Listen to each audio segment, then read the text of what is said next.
Harold and the Purple Crayon by Crockett Johnson.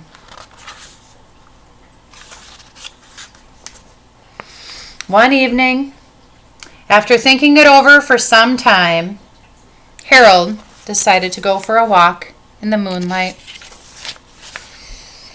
There wasn't any moon, and Harold needed a moon for a walk in the moonlight. And he needed something to walk on. So he made a long, straight path so he wouldn't get lost. And he set off on his walk, taking his big purple crayon with him.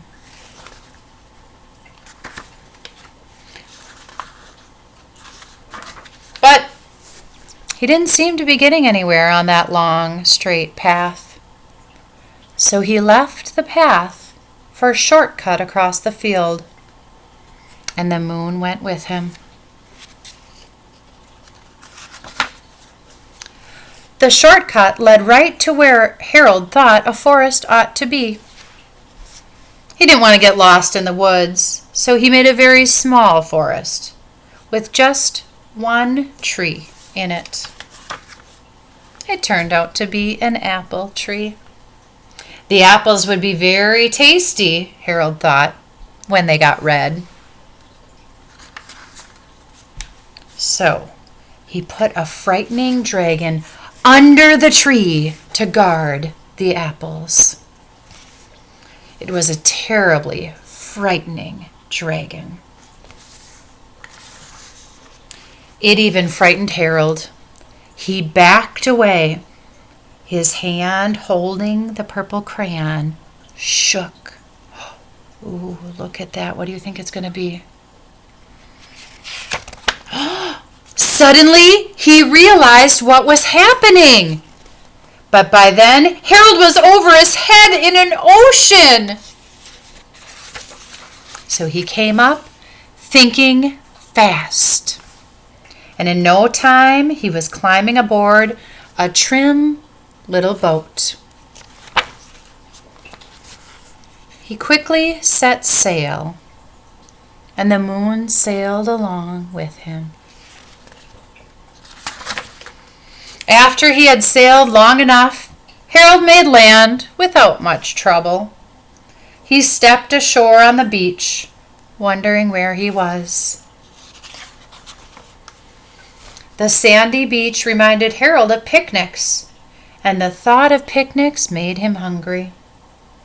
So he laid out a nice, simple picnic lunch. There was nothing but pie. But there were all 9 kinds of pie that Harold liked best. And when Harold finished his picnic, there was quite a lot left. He hated to see so much delicious pie go to waste. So Harold left a very hungry moose and a deserving porcupine to finish it up. And off he went looking for a hill to climb to see where he was. Harold knew that the higher up he went, the farther he could see. So he decided to make the hill into a mountain. And if he went high enough, he thought, he could see the window of his bedroom.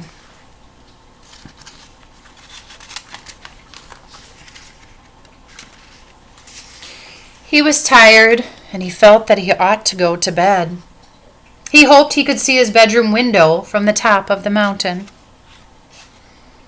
But as he looked down over the other side, he slipped. There wasn't any other side of the mountain. He was falling in thin air. But luckily, he kept his wits and his purple crayon. He made a balloon, and he grabbed onto it. And he made a basket under the balloon, big enough to stand in. He had a fine view from the balloon, but he couldn't see his window. He couldn't even see a house. So he made a house with windows, He landed the balloon on the grass in the front yard. None of the windows was his window.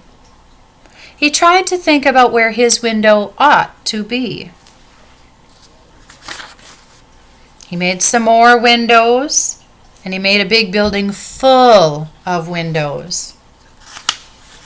He made lots of building full of windows. He made a whole city full of windows.